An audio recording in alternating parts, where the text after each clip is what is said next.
The smell of burning polyester is sweet, almost like melted sugar, right up until it mixes with the stench of charring flesh. I didn't smile when the skin sloughed off Aurora's arm. I didn't laugh like a cartoon villain. I just stood there under the blinding auditorium lights, listening to her throat tear as she shrieked in front of 100 unblinking eyes. In my last life, the bottle held water, and I died in a concrete cell. This time, I made sure she wasn't lying. The first thing that hit me wasn't the light, but the smell. It was the dry, abrasive scent of chalk dust, cheap lemon floor wax, and the faint coppery tang of old radiators. I inhaled, and the air scratched the back of my throat. My lungs expanded. They didn't rattle. They didn't burn with the fluid that had filled them when I finally gave up and swallowed the pills in that damp, freezing, solitary confinement cell. I blinked. The harsh fluorescent lights of the AP chemistry lab buzzed above me like angry hornets. Emma. The voice was a drone, irritated and nasal. Mr. Harrison. He was standing at the front of the room, tapping a dry erase marker against the whiteboard. A complex equation regarding molarity and titration was scrawled behind him. Are you with us, Emma? Or did you leave your brain in the hallway? A few kids snickered. The sound was small, sharp, and intensely real. I looked down at my hands. They were smooth. The jagged infected cut across my knuckles from the prison yard fight was gone. The nails weren't bitten down to the quick. My skin was pale soft, untouched by the brutal years that I had just lived or hadn't lived. I was 17 again. My heart did a slow, agonizing roll in my chest. I didn't gasp. I didn't scream. The shock was too massive, too dense, pressing down on me like a physical weight. I slowly curled my fingers into fists, feeling the half-moon impressions my nails made in my palms. Pain, immediate, localized, are real. I'm here, Mr. Harrison, I managed to say. My voice sounded thin, reedy, a child's voice. Good to know, he muttered, turning back to the board. I let my gaze drift forward, past the rows of black resin lab tables, past the scattered textbooks and chewed-up pencils. 2 rows ahead of me sat Aurora. Even from the back, she was immaculate. A cascade of perfectly curled, golden blonde hair tumbled down the back of her pale pink cashmere sweater. She was leaning over, whispering something to Liam, who sat beside her. Liam, the golden boy, the captain of the track team, the boy who had smiled at me exactly 3 times, just enough to seal my death warrant. Aurora laughed.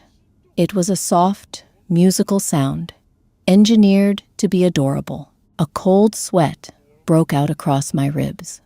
The memory of my previous life crashed over me, not as a blurry dream, but in vivid sensory fragments.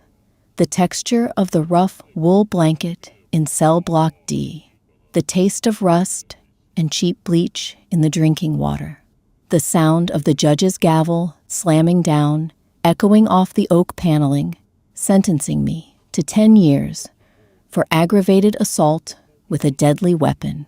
It had all been a lie. Today was Friday, November 12th, the day of the Fall Science Showcase. The day Aurora ruined me. She had hated me for no grand reason.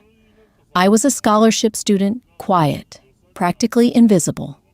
But Liam had partnered with me for a month-long biology project, and he had looked at me, not with lust, not with love, but with genuine friendly interest. In Aurora's world, that was a theft. She demanded total devotion from her orbit.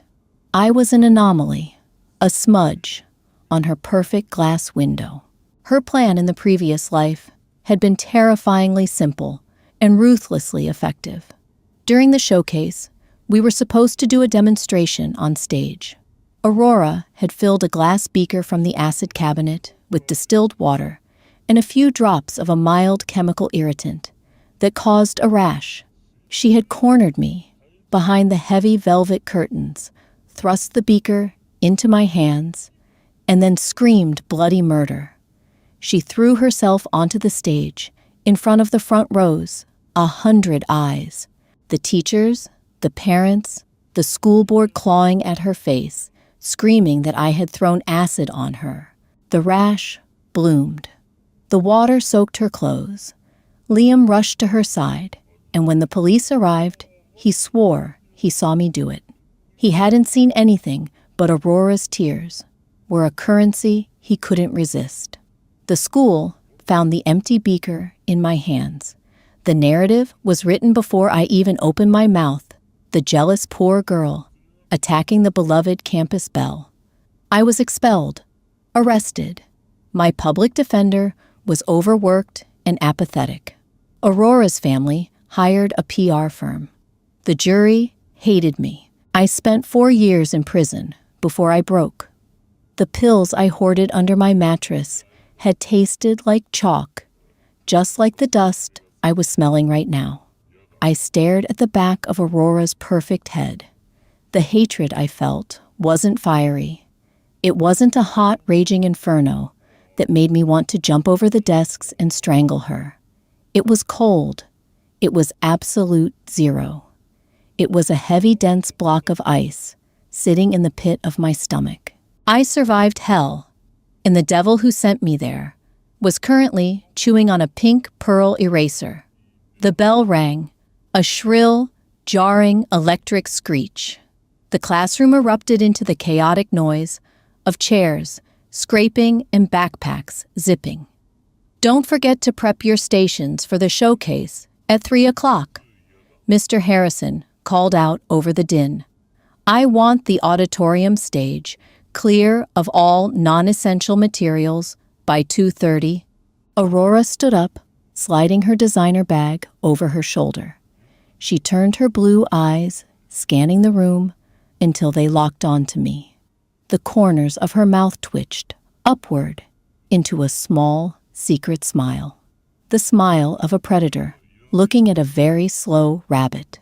"Hey, Emma," she called out, her voice dripping with artificial sweetness. "Are we still good for the curtain prep later?" I looked at her. I looked at the smooth, unblemished skin of her face. I looked at her perfect, delicate hands. My mouth felt dry. The metallic taste of adrenaline coated my tongue. "Yeah," I said, my voice eerily calm.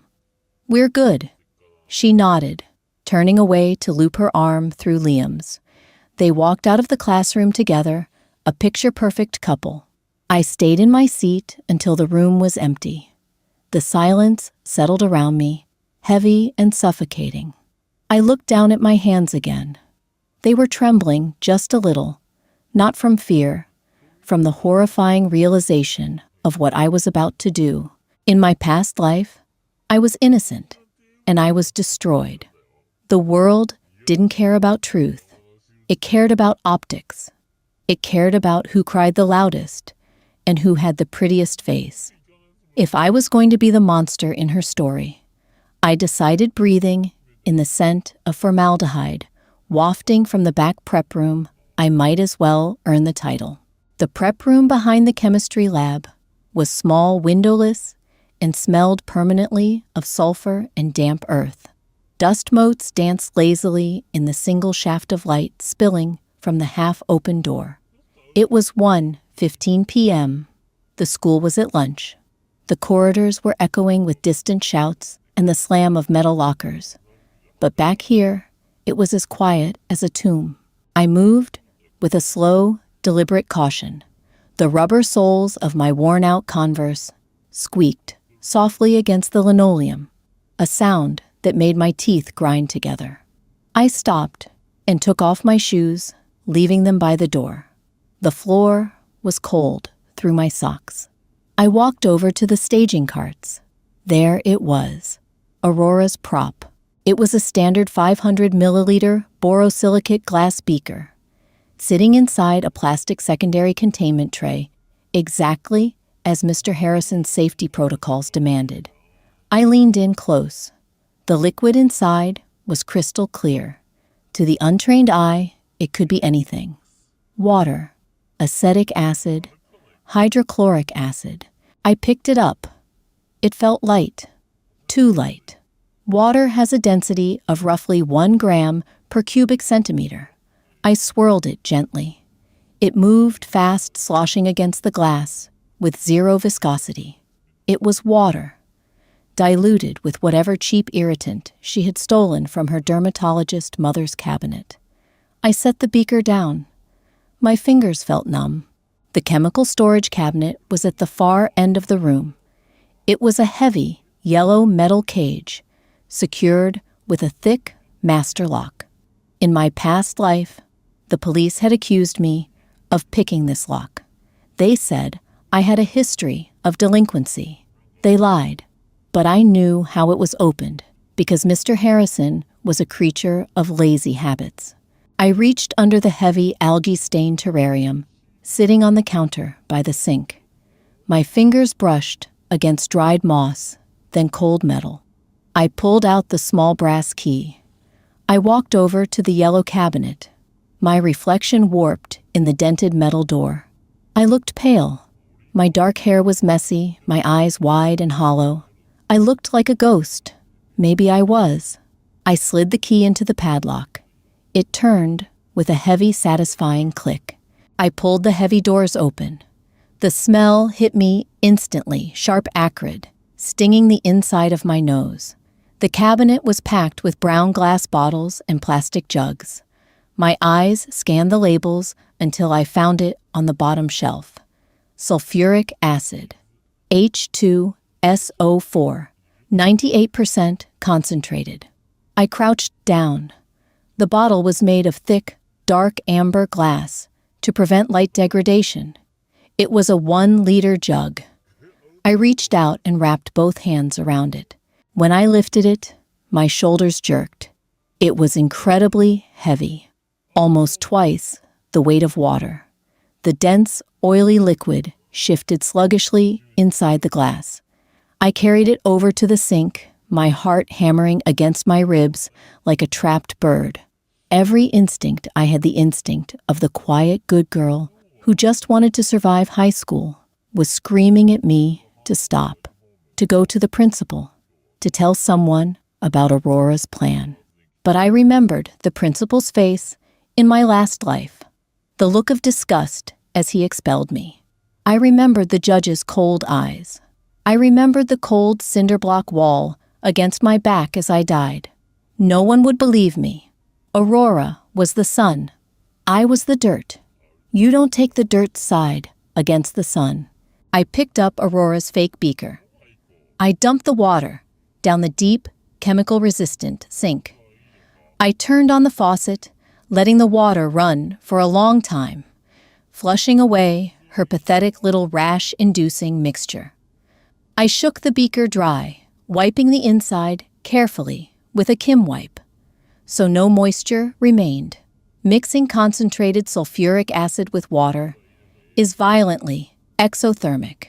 I didn't want it boiling and spattering in my face. I placed the empty beaker on the counter. I unscrewed the black plastic cap of the amber jug. A faint, wispy vapor rose from the neck. It didn't look like much, but it made my eyes water instantly. I tilted the heavy jug.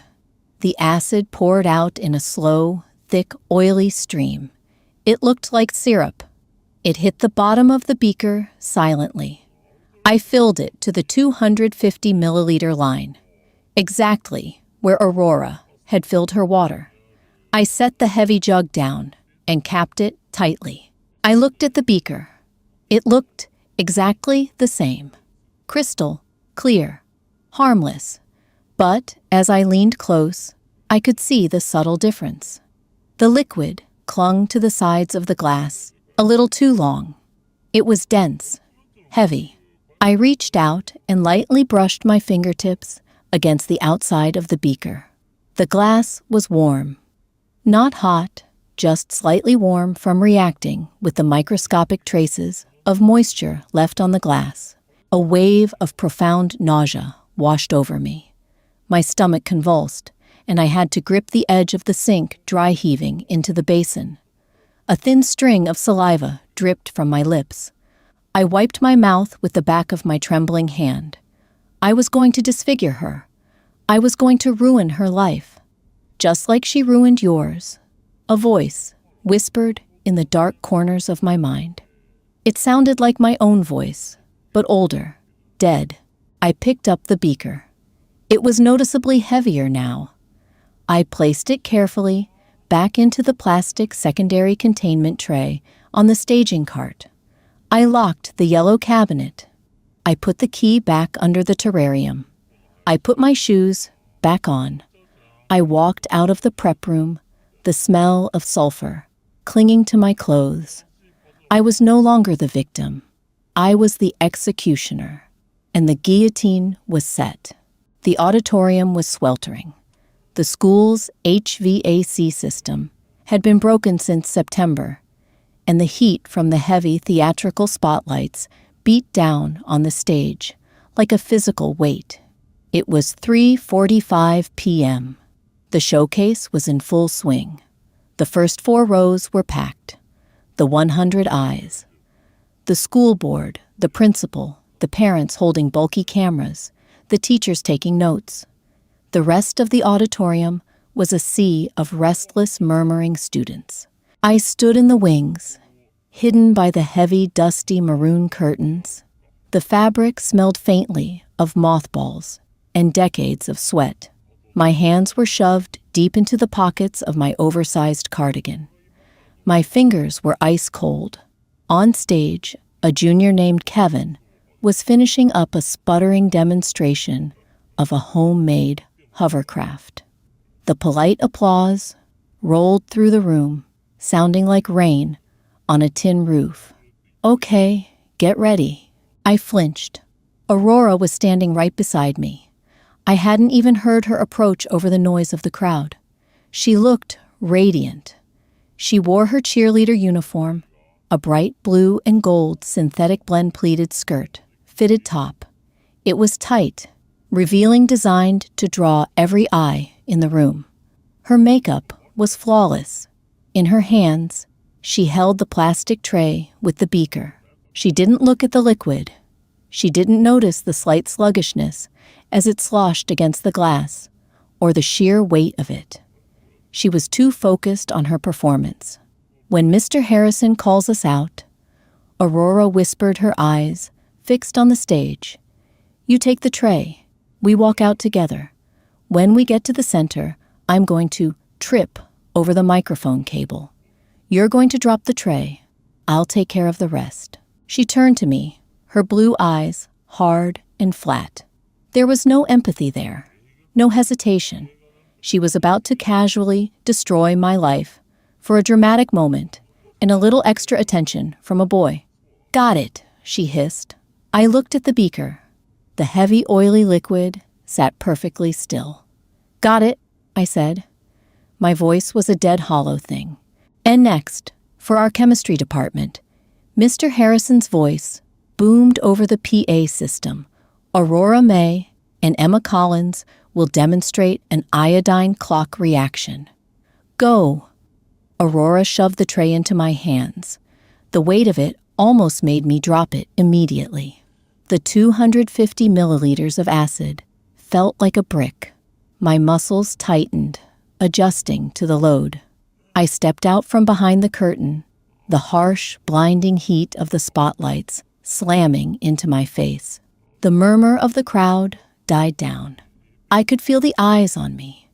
100 eyes in the front, 1,000 in the back. I kept my gaze fixed on the scuffed wooden floorboards of the stage.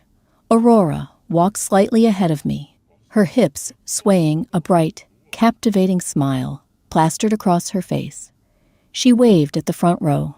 Her mother was there, a woman with tight, surgically pulled skin, waving back with a manicured hand. We reached the center of the stage. A heavy black microphone cable snaked across the floorboards. This was it, the moment of impact. In my past life, this was where she tripped, snatched the beaker from my hands, in the confusion splashed the water on her own chest, and began to scream. I tightened my grip on the plastic tray. My knuckles went white. I stopped walking, planting my feet firmly. Aurora took one more step. Her toe caught the thick black cable. It wasn't an accident. It was a practiced, deliberate stumble. She pitched forward, letting out a small, theatrical gasp.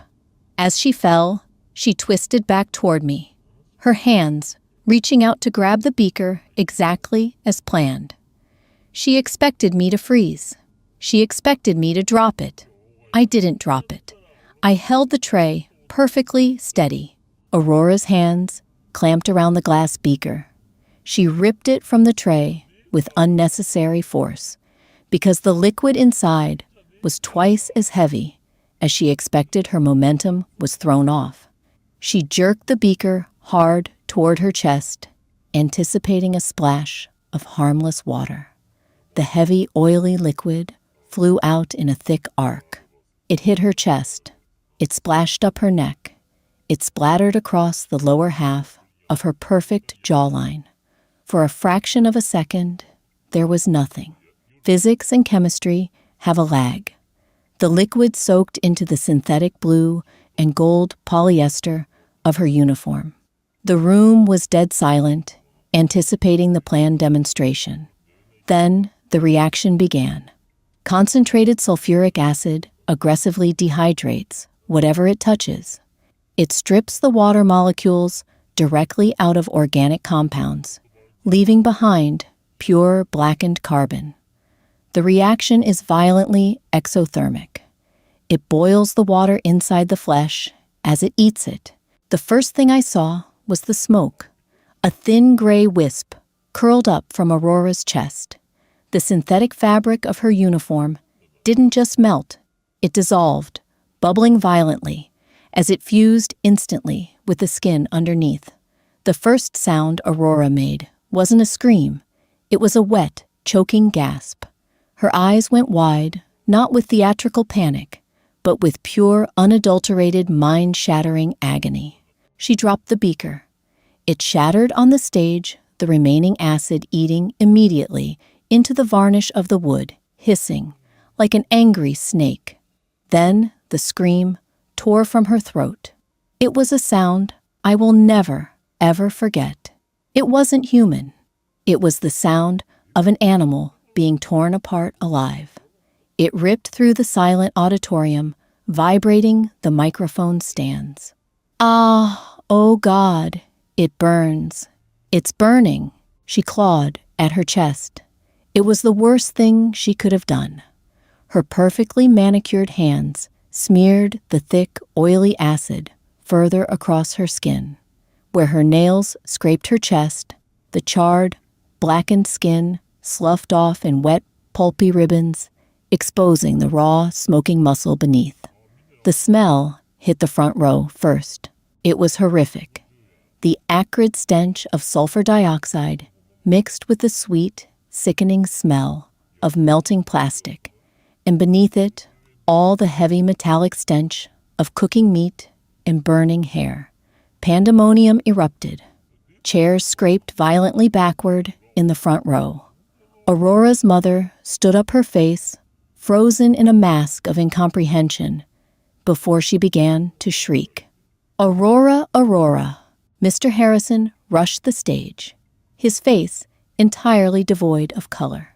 Liam was vaulting over the front row seats. The 100 eyes were wide, terrified, staring at the golden girl, writhing on the wooden planks, smoke pouring from her chest and neck, her golden hair singeing and curling into black crisps where the acid had splashed.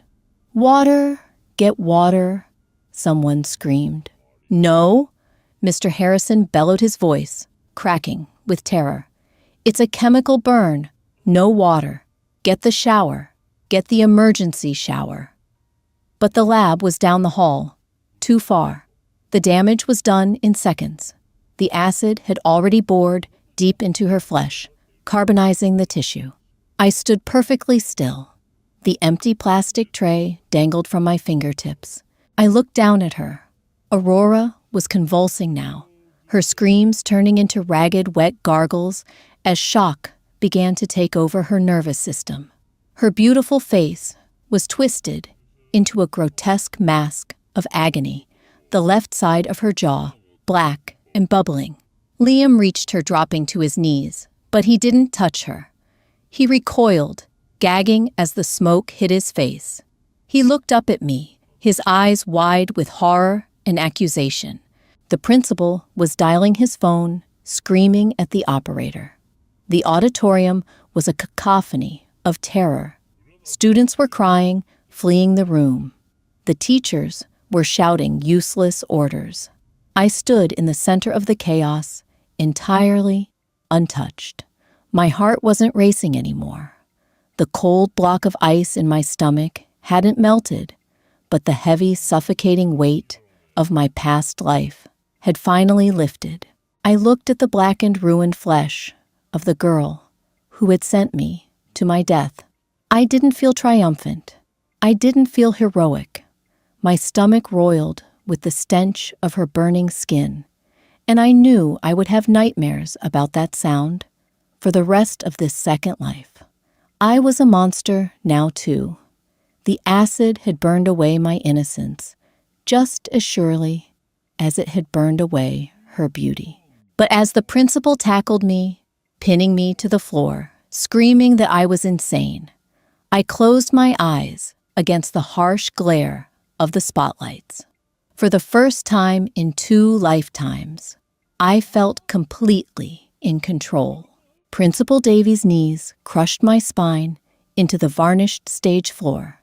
He weighed at least 200 pounds, his breath coming in ragged, terrified wheezes, sweat dripping from his chin onto the back of my neck. I didn't fight him. I just laid there, my cheek pressed against the wood, breathing in the lingering sharp scent of vaporized polyester and charred meat. Sirens wailed outside a rising crescendo that shattered the remaining silence of the auditorium. The space had mostly emptied, leaving behind a battlefield of overturned folding chairs, discarded backpacks, and dropped cell phones.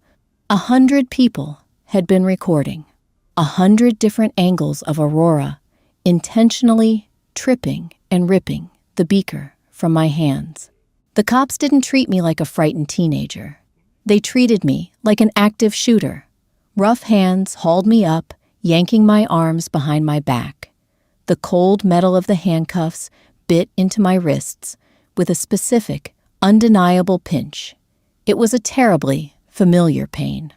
A phantom ache from a previous life flared in my joints. The rough texture of the police cruiser's vinyl back seat against my skin, the suffocating smell of pine air freshener masking odor. Sour smells, it all overlaid my memories of the prison transport van. I kept my face blank, letting my eyes glaze over. Shock is a useful mask, and my body was naturally providing it. Detective Miller smelled like stale spearmint gum and cheap drip coffee. He sat across from me in the gray, windowless interrogation room, tapping a yellow legal pad with a chewed-up pen. The fluorescent lights buzzed overhead, a persistent hum that set my teeth on edge. "Walk me through it again, Emma." "I just held the tray," I whispered. My voice was raspy, genuinely hoarse, from the chemical smoke I'd inhaled on stage. "Mr. Harrison told us to go out." Aurora handed me the tray. She set it up. "And the acid." He leaned forward, his elbows resting on the scratched metal table. "It was supposed to be water, for the iodine clock reaction." She prepped the beaker in the back room while I was getting my notes. Miller stopped tapping his pen. He studied my face, looking for the telltale signs of a lie. The shifting eyes, the nervous swallow. I gave him nothing but hollow exhaustion. Liam says you swapped it. He says you were intensely jealous of Aurora. He says you've been acting erratic all week. I let a single tear spill over my lower lash line. It wasn't difficult. The fumes were still burning my corneas, making my eyes sting continuously. Why would I swap it? I asked, my voice cracking perfectly. She grabbed it from me. Look at the videos, detective. I'm sure you have dozens of them by now. She tripped. I didn't throw anything at her. She pulled the glass toward herself. Why would I pour acid into a beaker and then just stand there, holding it? Miller frowned. He knew I was right. The physics of the splash didn't support an aggressive attack. We found the concentrated sulfuric acid jug in the chemistry prep room. He said slowly, testing my reaction. The heavy yellow storage cabinet was locked, but someone bypassed it. I don't know how to pick locks. I said, my tone flat and defeated. Ask my teachers. Ask my mom. I go to school and I go home. But Aurora's mom is a cosmetic dermatologist, right? Aurora always bragged about the chemical peels she does at the clinic. She knows about acids. She talked about them. I let the suggestion hang in the heavy air of the room, a tiny, toxic seed of doubt. I didn't need to prove I was entirely innocent. I just needed to prove Aurora's narrative was fatally flawed. Miller shifted in his seat. Are you suggesting Aurora intentionally poured concentrated sulfuric acid on herself as a prank? I'm not suggesting anything, I replied, wiping my wet cheek with my handcuffed wrists. I'm just telling you what she knew and what she handed me. I don't know what she was planning. I just know she hated me. The interrogation dragged on for another hour, a cyclical repetition of the same questions. I remained a brick wall of traumatized compliance. Eventually, they had to release me to my mother. There was no physical evidence tying me to the yellow cabinet, no fingerprints on the amber glass jug, because I had worn latex gloves in the prep room, a standard safety protocol Mr. Harrison demanded, which conveniently left no trace. Walking out of the precinct, the cool night air hit my face. My mother was sobbing, her arm wrapped tight around my shoulders. I felt hollow. The first hurdle was cleared, but the ghost of my past life still walked right beside me. 48 hours later, the perfectly curated narrative began to fracture. Sitting at my kitchen table, I nursed a lukewarm mug of black tea. The house was dead quiet.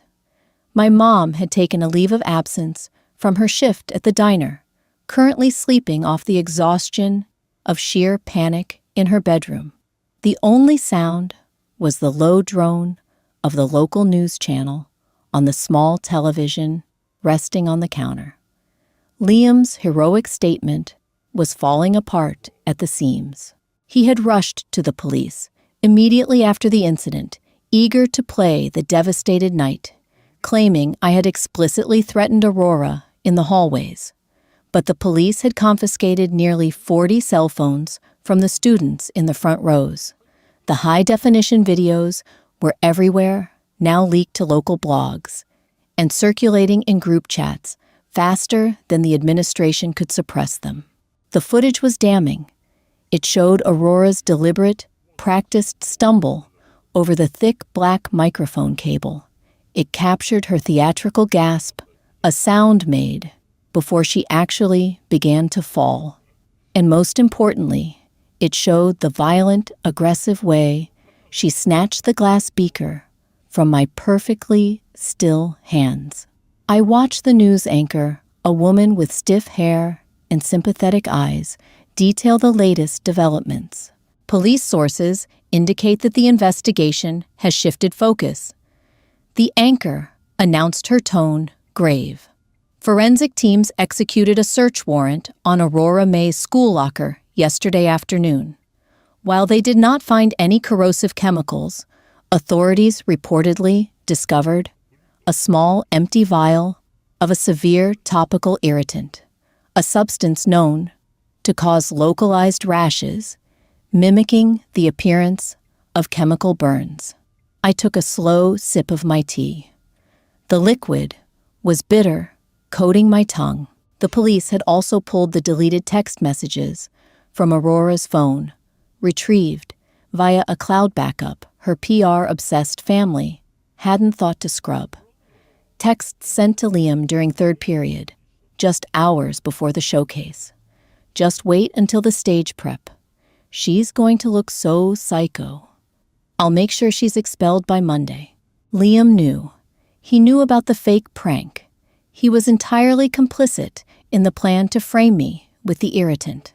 Now, with Aurora lying in a medically induced coma in the regional burn unit, facing a future of agonizing skin grafts and permanent disfigurement, Liam was frantically trying to pivot his story to save his own skin. He claimed he thought it was just water. He told Detective Miller it was a harmless, stupid joke meant to embarrass me, and he had no idea how the real acid got into the beaker. But the police were no longer looking at him as a star witness. They were looking at him as an accomplice to a conspiracy that had resulted in catastrophic injury. I set the mug down on the scratched Formica table. I didn't feel a rush of victorious adrenaline watching the news anchors dissect Liam's leaked texts. I didn't feel like a mastermind who had successfully outwitted her tormentors. I just felt profoundly, overwhelmingly exhausted. My hands were shaking. It wasn't the adrenaline shakes of the immediate aftermath anymore. This was a deep cellular tremor that seemed to originate in my marrow and radiate outward. I pressed my palms flat against the cool tabletop, trying to force them to stop. I had poured the acid. I had walked into that back room, taken the brass key, and unlocked that heavy yellow cabinet. I knew exactly what concentrated sulfuric acid does to human tissue. I had dumped her pathetic, harmless water down the drain, and I had filled that glass with liquid death. I knew what would happen when she snatched it, and I let her burn. The guilt wasn't a sharp, piercing stab of regret. It was a slow, crushing ache, expanding in my ribs, making it hard to draw a full breath. I wasn't the innocent, terrified girl who died in that freezing concrete cell anymore.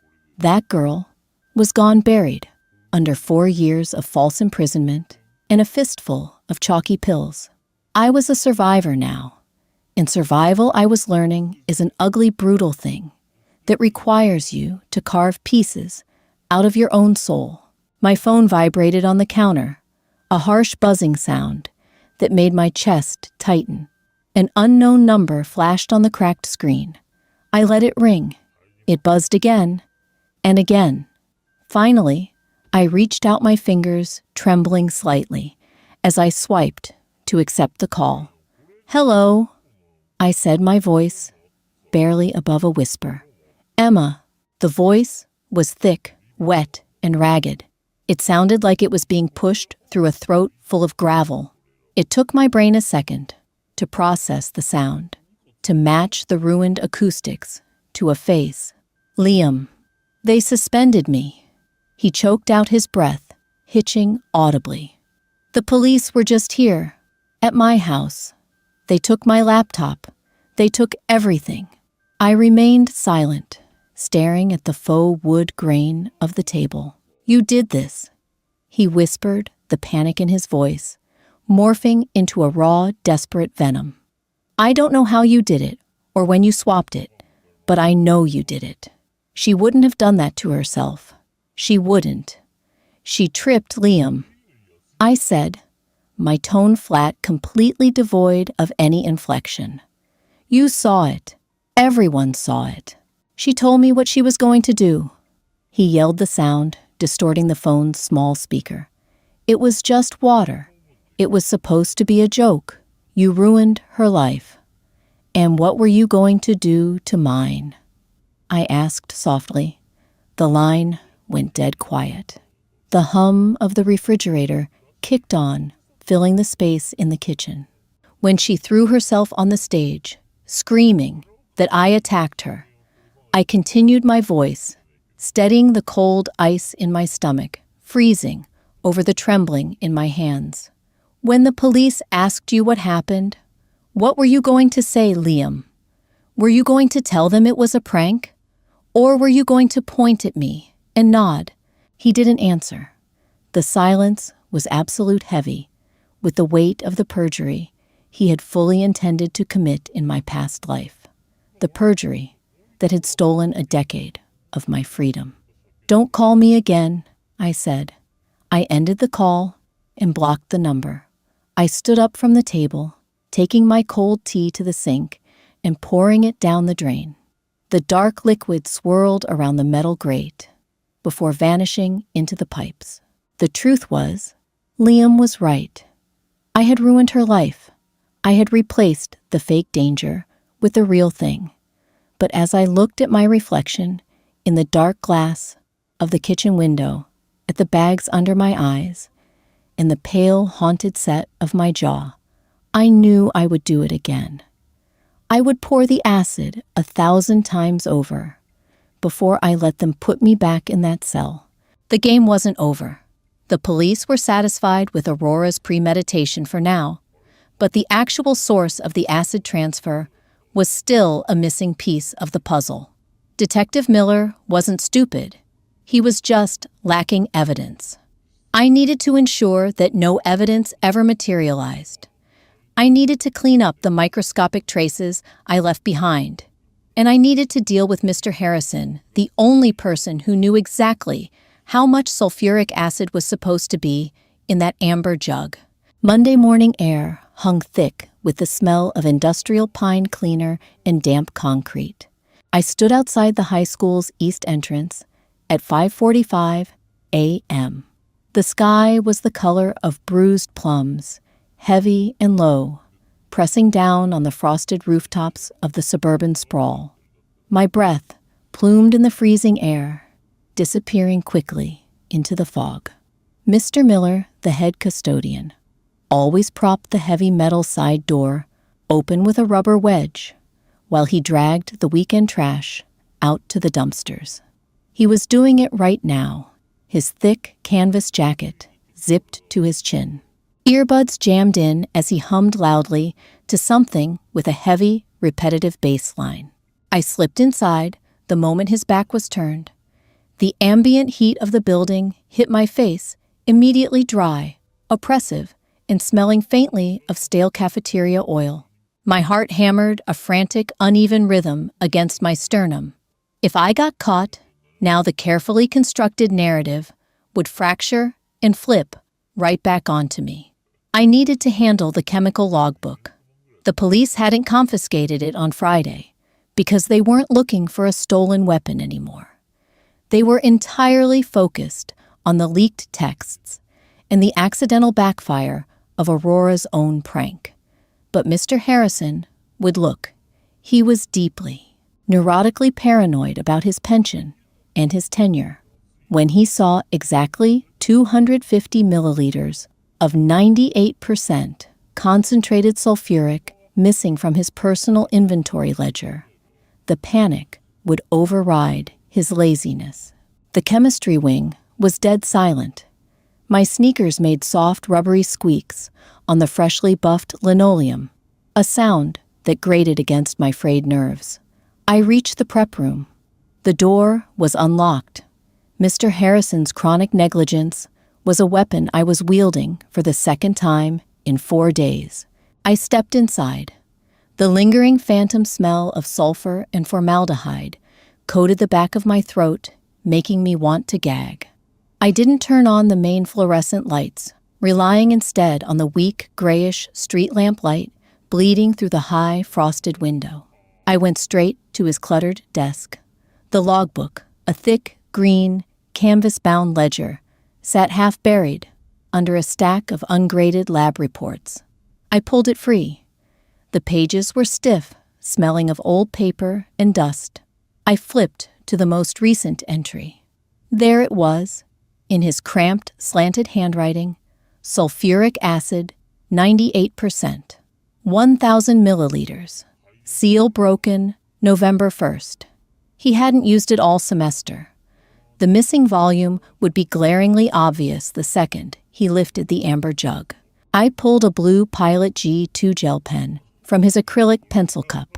I unscrewed the plastic barrel, sliding out the thin ink cartridge. My hands were shaking again, that deep cellular tremor from the weekend refusing to subside. I pressed the plastic tube against the sharp edge of his metal stapler, bearing down until the casing snapped with a sharp crack. Thick, viscous blue ink oozed out instantly, sticking to my thumb like hot tar. I squeezed the crushed tube directly over the open logbook. The ink pooled heavily over the November entries, dark and opaque. But a simple spill wasn't enough. It had to look completely neglected. I grabbed a half-empty mug of stale water he'd left on the windowsill. It smelled faintly of mold, and splashed it aggressively over the ink puddle. The blue dye exploded across the pages, bleeding rapidly through the thin paper, obliterating the dates, the chemical names, the volumes. It looked exactly like a catastrophic weeks-old desk spill that a lazy, overwhelmed teacher simply shut the book on and chose to ignore. I scrubbed my ink-stained hands in the deep, chemical-resistant sink, using the harsh, gritty pumice soap until my knuckles were red raw and stinging. The water ran bright blue down the drain, then faded to a clear, innocent stream. Down the hall, the heavy slam of the main corridor, double doors, echoed like a gunshot. Footsteps, heavy, dragging, rhythmic. Mr. Harrison.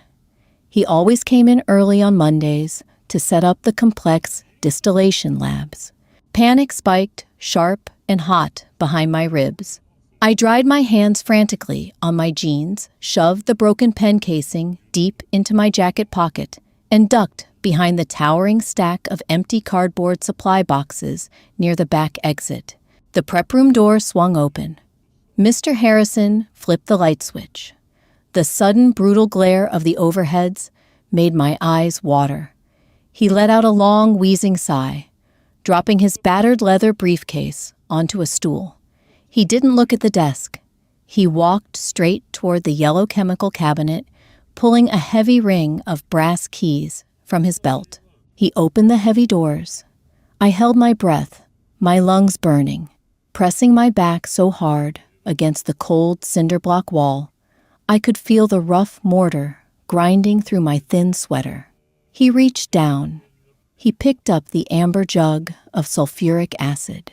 Even from my obscured hiding spot, I saw his narrow shoulders stiffen. He felt the weight discrepancy immediately.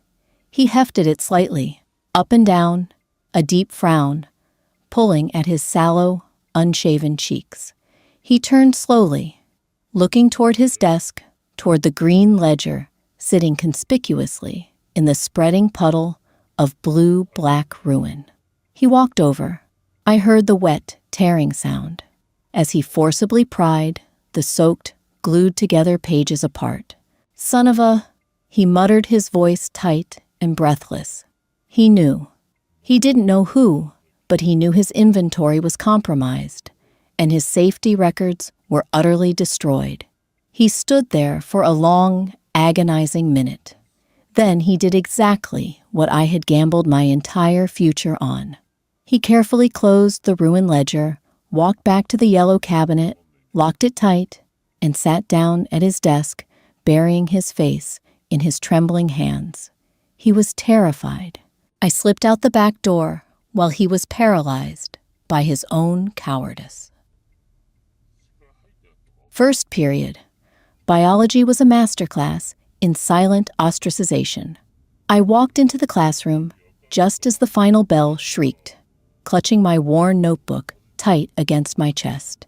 The usual chaotic morning chatter died instantly, replaced by a thick, suffocating quiet. Every head turned. eyes tracked my movements, wide and intensely wary. Nobody looked at me with pity.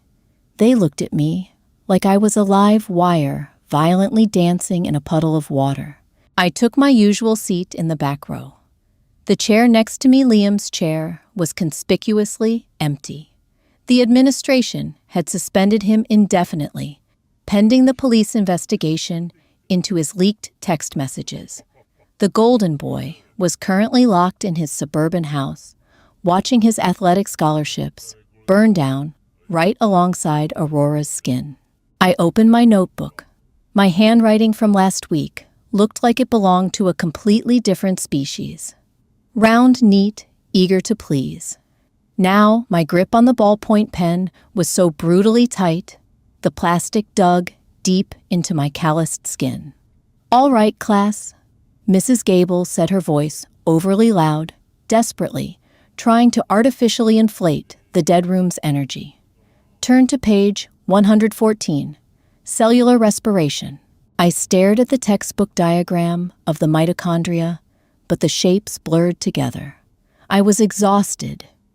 The adrenaline crash from my early morning break-in was hitting me hard, leaving a sour metallic taste in my mouth and a dull, throbbing ache behind my eyes. I had survived the weekend. I had survived the prep room. But surviving the psychological aftermath was an entirely different kind of war. The day dragged on a slow, agonizing crawl through hushed whispers and pointed, terrified stares. In the cafeteria, an invisible 10-foot perimeter established itself around my table. I ate my lukewarm turkey sandwich, methodically, chewing the dry, tasteless bread, just for the physical routine of it. I was a pariah, but for the first time in my existence, the isolation didn't feel like a punishment. It felt like thick, heavy armor. They didn't want to break me anymore. They were terrified of me. At 3:15 p.m., the final bell rang. I shoved my heavy textbooks into my canvas backpack, zipping it with a sharp, aggressive motion. "Emma," the voice stopped me cold. It was Mr. Harrison. He was standing in the doorway of the biology lab, his posture rigid, his face a pale, pasty gray. The dark circles under his eyes looked like fresh bruises. "Come to my office, now." He didn't wait for an answer. He turned and walked down the hall toward the chemistry wing. I slung my backpack over my shoulder. The heavy, cold weight settled in my stomach again. The ice block. I followed him, my sneakers entirely silent on the floorboards. His office, attached to the prep room, smelled of stale coffee, old paper, and sweat. He sat heavily behind his desk, not bothering to offer me a chair. The green ledger was gone, hidden or thrown away in the dumpster, out back. "I'm missing nearly a third of a liter of concentrated sulfuric acid," he said. His voice was a low, dangerous hiss, entirely lacking his usual nasal drone. He leaned forward, bracing his shaking hands on the cluttered desk. And, conveniently, my logbook was completely destroyed over the weekend. I looked at him. I didn't widen my eyes in fake innocence. I didn't stammer or backtrack. I let my face go completely slack, offering him a blank, impenetrable canvas of a teenager who had seen the bottom of a prison cell and decided never to go back. "I'm sorry about your logbook, Mr. Harrison." I said, my tone flat, polite, and completely detached. "Did you leave a window open?" The rain on Sunday was pretty bad. His jaw tightened. A small muscle twitched furiously near his left temple. "Don't play stupid with me. You were the only one back here with Aurora before the showcase. You were supposed to be prepping the stage. Aurora prepped the beaker." I replied, my voice perfectly steady. "She filled it from the sink." Her text to Liam proved that. She said she brought a rash-inducing irritant from her mother's dermatology clinic. She said she put it in the water. That was her brilliant plan to frame me. And how did the real acid get in there? He demanded, his voice cracking slightly on the last word. I don't know. I lied smoothly, looking him dead in the eye. Maybe she grabbed the wrong bottle from your cabinet in a rush. She was always so incredibly careless with the safety protocols you taught us. He flinched physically. The subtle targeted strike hit exactly where I had aimed it. My cabinet is strictly locked, he snapped, but the defensive, angry edge in his voice was brittle, ready to shatter at the slightest pressure. Is it? I tilted my head slightly, observing him like a specimen on a slide, because if a student managed to open a secured hazardous materials locker, take a highly restricted flesh-eating chemical, and mistakenly use it for a prank because the storage was improperly logged or supervised, that would be a massive career-ending liability for the school, wouldn't it? The silence that followed was suffocating. The hum of the fluorescent lights above us sounded like a distant buzzsaw. I watched the remaining color completely drain from his face, leaving him looking sickly and old. He swallowed hard, his Adam's apple bobbing in his throat. He was doing the brutal math in his head. If he went to the police right now and told them about the missing acid and the deliberately ruined logbook, he would have to admit his cabinet was easily compromised. He would have to admit he hadn't checked his dangerous inventory in weeks. He would be directly implicated in the gross negligence that resulted in a student's catastrophic, life-altering disfigurement. His teaching career would end instantly. His pension would vanish. He might even face criminal negligence charges and jail time. You, he started his voice, dropping to a dry, horrified rasp. He stared at me, really looking at me for the first time, all year. He wasn't looking at the quiet, invisible scholarship girl anymore. He was looking at a reinforced brick wall. If the police ask me, I said softly, breaking the tense silence, I'll tell them the cabinet was always securely locked. I'll tell them you were incredibly strict about inventory and student safety. I'll tell them Aurora must have brought the acid from home, from her mother's medical supply, just like she brought the irritant. She just got confused in her desperate rush to ruin my life. I watched the tight defensive tension slowly leak out of his shoulders. It was replaced by a heavy, profound slump of defeat. He hated me in that moment, but he needed my perfectly constructed lie far more than he needed the truth. We were irrevocably bound together now in a dark, twisted pact of self-preservation. Get out, he whispered, staring down at the empty space on his desk where the ledger used to be. I turned without another word and walked out of the office. When I finally pushed through the heavy front double doors of the school, the late afternoon sun hit my face.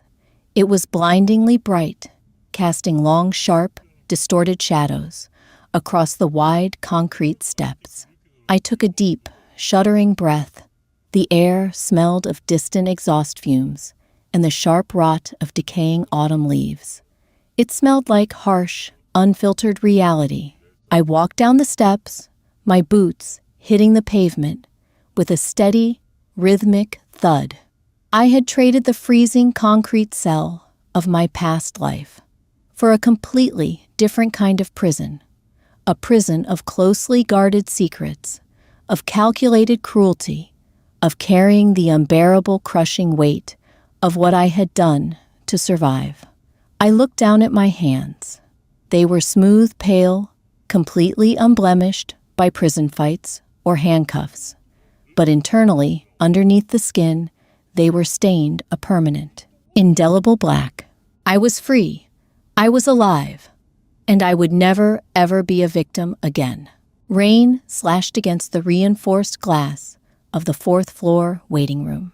Drops tracked jagged, unpredictable paths, down the pane, heavily distorting the blurry neon lights of the sprawling city below. I sat perfectly still on a rigid plastic chair that smelled aggressively of industrial bleach and old scorched coffee. The fluorescent bulb directly above my head flickered with a faint, erratic clicking sound, exactly like a dying insect trapped behind the plastic grating. My jeans were damp at the ankles from the long walk over the wet denim cold and rough, clinging uncomfortably to my skin. I had spent the last 2 hours wandering the lower levels of the hospital, functioning as an invisible ghost drifting through the sterile, brightly lit hallways. I had purchased a cup of black coffee from a loud, rattling vending machine in the basement. The cheap paper cup was deeply ridged, burning the pads of my fingertips, and the liquid inside tasted thickly of copper and burnt dirt. I hadn't taken a single sip. I just held it to feel the heat, letting the weak steam warm my face, grounding me in the present moment. Everywhere I walked, I absorbed the sensory assault of a medical center, the rhythmic, synchronized beeping of cardiac monitors, the squeak of thick-soled nursing shoes on freshly mopped linoleum, the low, urgent whispers of exhausted families receiving terrible news. It was a massive, humming factory of human suffering. And I was the architect of the patient in room 412. It had been 14 days since the showcase. 14 agonizing days of police interviews, rampant media speculation, and horribly quiet school corridors. Heavy double doors hissed open, breaking the thick silence of the waiting area. Mrs. May walked out of the intensive care unit. She looked entirely dismantled. The pristine, untouchable dermatologist, who always smelled of expensive jasmine perfume, now radiated the sour, unmistakable stench of prolonged grief and unwashed hair. Her silk blouse was deeply wrinkled, a dark, oily food stain, blooming near the cuff of her sleeve. Her surgically smoothed face was puffy, her eyes rimmed in harsh red, the skin around them papery dry and aging rapidly under the stress. My stomach gave a slow, involuntary twist. I didn't hate this woman. In my past life, she had sneered at me from the gallery of the courtroom, wrapped in her unshakable, arrogant belief that I was a violent, jealous delinquent. But right now, stripped of her pristine armor, she was just a devastated mother, watching her child be slowly reconstructed by trauma surgeons. She saw me sitting there in the shadows. Her footsteps were incredibly heavy, dragging lazily across the linoleum as she crossed the empty room.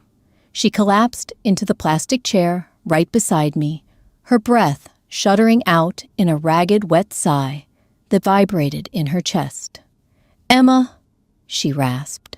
Her voice sounded like it was being forcefully scraped against a brick wall. "Mrs. May." I kept my tone soft, utterly neutral. My hands rested in my lap, my fingernails pressing sharp crescent moons into my own palms. I needed the physical grounding. I needed the tiny, sharp pain to keep my perfectly constructed mask from slipping.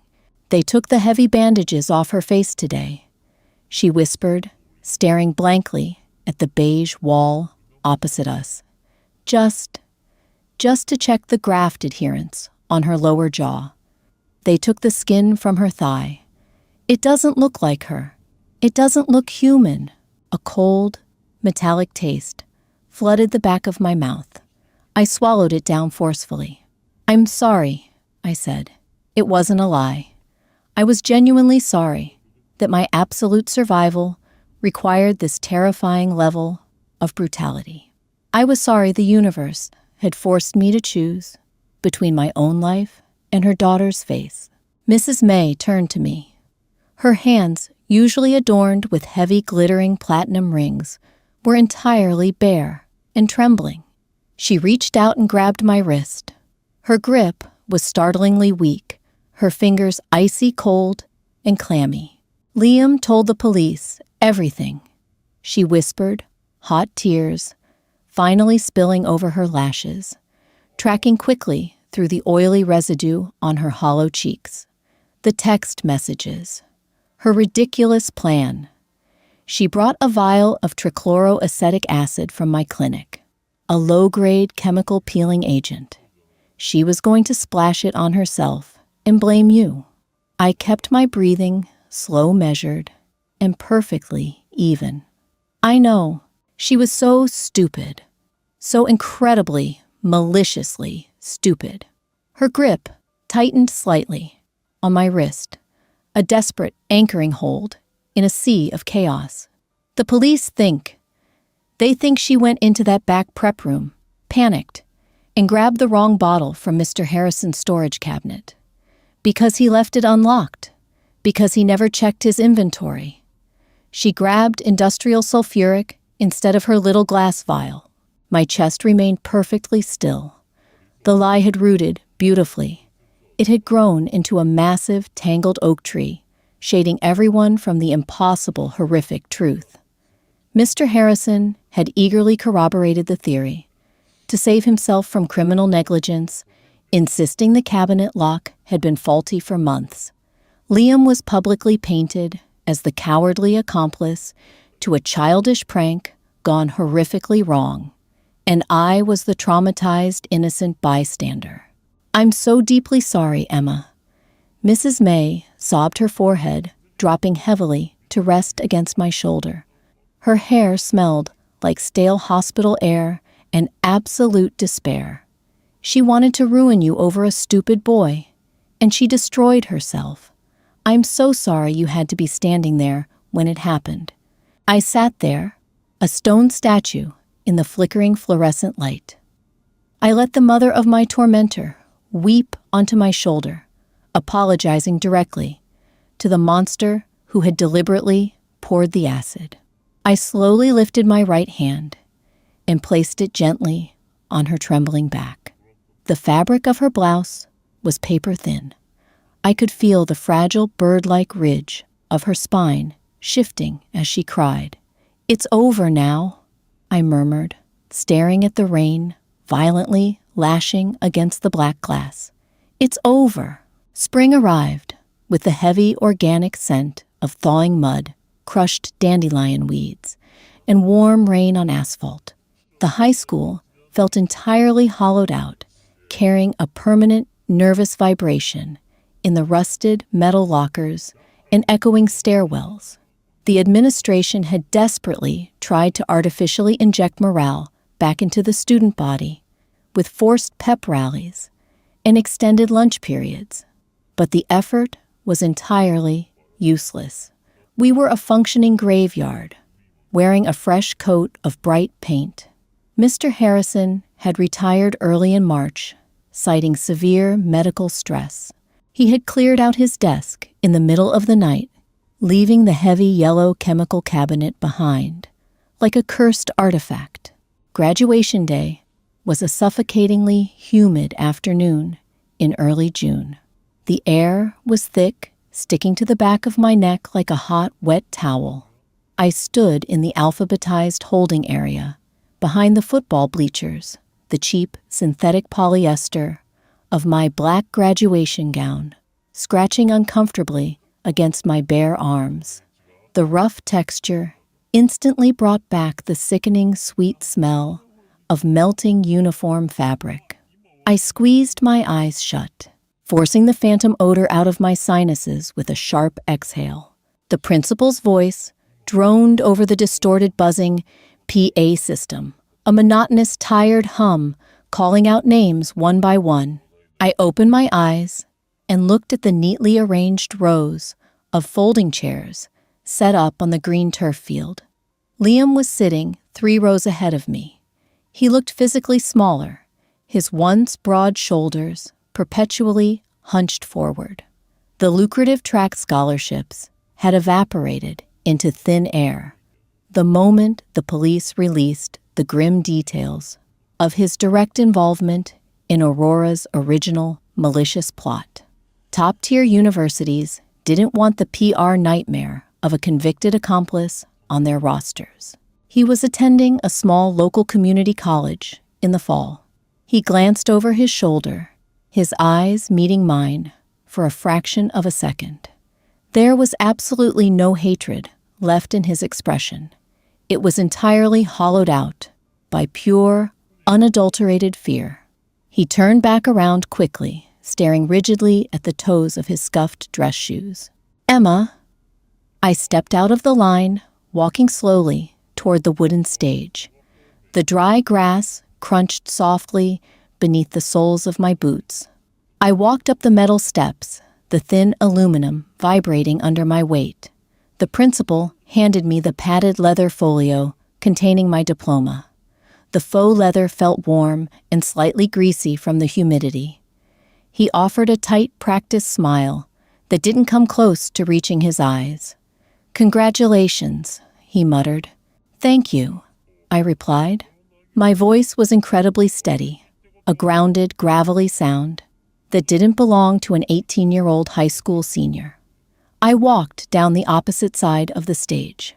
I didn't look at the cheering, sweating parents packed into the aluminum stands. I just kept walking past the rows of seated, murmuring students, past the faculty section, heading straight for the perimeter chain-link fence. When I reached the gravel parking lot, the oppressive heat radiating off the black asphalt hit me like a physical blow. The stagnant air smelled fiercely of hot tar and leaking gasoline. I pulled the heavy, suffocating graduation gown over my head violently, tossing it onto the back seat of my beat-up sedan. A sleek, black, high-end SUV was parked exactly 3 spaces away. The powerful V8 engine was idling, the low, rhythmic rumble vibrating deep in the soles of my boots. The rear passenger window was rolled down exactly 2 inches. Through that narrow gap, I saw her, Aurora. She wasn't wearing a graduation cap. She wore a wide-brimmed straw hat and the incredibly thick, high-collared silk scarf wrapped tightly around her neck and lower jaw, despite the blistering 90-degree heat. The skin around her eyes, the only part of her face clearly visible, was pulled incredibly tight, shiny, and an unnatural mottled pink. She was staring directly at me. We didn't speak. There were no dramatic declarations, no screamed apologies, begging for forgiveness, no vows of future vengeance. The silence stretching between us was heavier than the humid summer air. In my past life, she had looked at me from the oak witness stand with a smug, victorious sneer, while the judge slammed his heavy wooden gavel, effectively ending my existence. Now she looked at me from behind the tinted glass of a climate-controlled cage, a permanent prisoner of her own ruined flesh. I didn't feel a massive rush of triumphant adrenaline. I didn't smile. My chest just felt incredibly heavy, packed tight with cold, wet sand. I had successfully survived, but absolute survival was an incredibly ugly, brutal transaction. I had traded my innocence for my physical freedom. I had carved a massive piece of my own soul out with a rusty knife and willingly fed it to the dark in order to stay standing in the light. I broke the intense eye contact first. I opened my car door, the scorched metal handle burning my palm. I slid onto the cracked vinyl seat, ignoring the stifling trapped heat inside the cabin. I jammed the metal key into the ignition. The old engine sputtered, choked on the fumes, and finally roared to a rough, uneven idle. I put the car in drive and pulled out of the lot, the loose gravel crunching loudly under my balding tires. I didn't look back in the rearview mirror. I drove steadily toward the highway access ramp, rolling the windows all the way down. The hot summer wind whipped fiercely through the cabin, howling violently in my ears. forcefully scrubbing the lingering smell of the school, the hospital, and the burning polyester from my clothes. I was breathing. My lungs were perfectly clear. I was a monster, but I was a living monster, and I was finally driving away. Survival is never pretty. Sometimes outliving your enemies means becoming something far darker than they ever were. Emma walked away with her life, but the phantom scent of burning sugar will follow her forever. What would you do if you were thrown back in time? Would you take the moral high road and risk everything? Or would you burn the world down to protect yourself? Let me know your thoughts in the comments below. If this story kept you on the edge of your seat, hit that like button, share it with your friends, and subscribe to the channel today.